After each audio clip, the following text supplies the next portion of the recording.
नमस्कार, मी धनंजय सानप ॲग्रोवन शोमध्ये तुमचं स्वागत. दक्षिण आशियाई देशांमध्ये 2025 मध्ये जनुकीय सुधारित अर्थात जीएम पिकाच्या लागवड आणि आयातीबाबत धोरणात्मक निर्णय घेणारा पाकिस्तान एकमेव देश ठरलाय. तर भारत आणि बांगलादेशमध्ये जीएम पिकांचा मुद्दा धोरणांच्या कोंडीत अडकला असून जीएम पिकांच्या लागवडीसाठी श्रीलंका, नेपाळ, भूतान आणि मालदीवनं परवानगी दिली नसल्याचं अमेरिकेच्या कृषी विभागानं अर्थात USDAनं सांगितलेलं आहे. USDAनं या संदर्भात नुकताच एक अहवाल प्रसिद्ध केलाय. मग या अहवालात नेमकं काय सांगण्यात आलेलं आहे? पाकिस्तान जीएम पिकांना लागवड आणि आयातीबाबत परवानगी देणारा देश कसा ठरलाय, त्यासोबतच भारतात जीएम पिकांच्या लागवडीसाठी नेमकी बंधनं काय आहेत, या संदर्भात या अहवालात काय सांगण्यात आलेलं आहे, या सगळ्याबद्दल आपण आजच्या द ॲग्रोवन शोमध्ये जाणून घेणार आहोत. त्यामुळे तुम्ही व्हिडिओ शेवटपर्यंत नक्की बघा.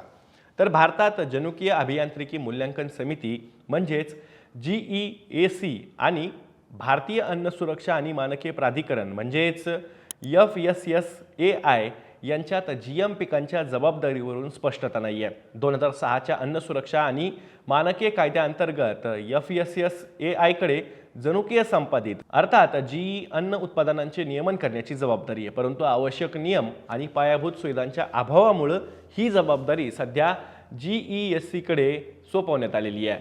या उलट पाकिस्तानने मात्र 2025च्या ऑक्टोबर महिन्यात जीएम ऊस आणि कापसाच्या व्यावसायिक लागवडीला परवानगी दिल्याचं USDAनं अहवालात नमूद केलंय.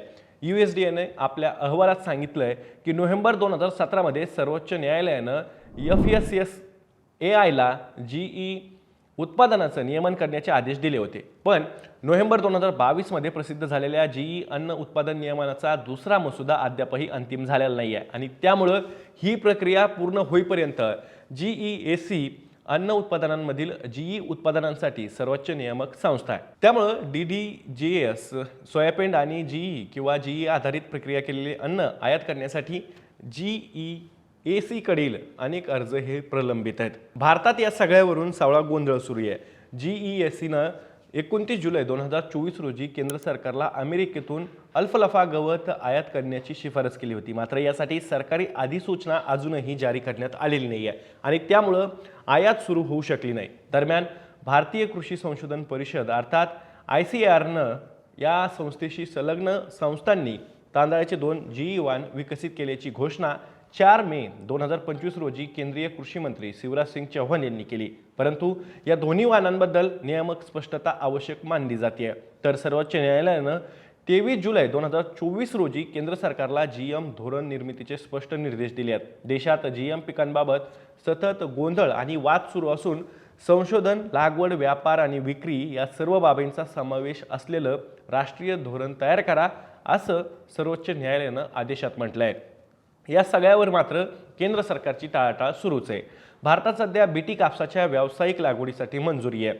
केंद्र सरकार GE सोयाबीन खाद्यतेलाच्या आयातीला परवानगी अधूनमधून देत असतं, परंतु जीएम पिकांच्या लागवडीवर मात्र पूर्णतः बंदी आहे. 2010 मध्ये बीटी वांग्याला नियामक मान्यता देण्यात आलेली आहे. तर ऑक्टोबर 2022 मध्ये GE मोहरीला हिरवा कंदील सुद्धा दाखवण्यात आलेला आहे. परंतु अद्यापही या पिकांची व्यावसायिक लागवड सुरू झालेली नाही आहे. याबाबत 2004 पासून सर्वोच्च न्यायालयात याचिका प्रलंबित आहे.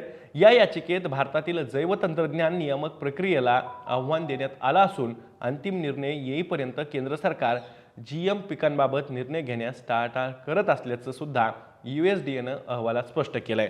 पाकिस्तानने मात्र या सगळ्यामध्ये आघाडी घेतल्याचं पाहायला मिळत आहे. भारतात गोंधळ सुरू असताना पाकिस्तानच्या राष्ट्रीय जैव सुरक्षा समितीच्या 35व्या बैठकीत अलीकडेच जीएम पिकांच्या व्यावसायिक लागवडीला मान्यता देण्यात आली आहे. तसंच नोव्हेंबर 2025 मध्ये अन्न, खाद्य आणि प्रक्रियेसाठी जीएम कॅनोला आयात करण्यासही अधिकृत मान्यता देण्यात आली आहे. पाकिस्तानच्या पर्यावरण संरक्षण संस्थेनं आणखी एका वर्षासाठी GE सोयाबीन आयात परवान्यांचे नूतनीकरण केल्याचा दावा सुद्धा USDAनं अहवालात केलाय.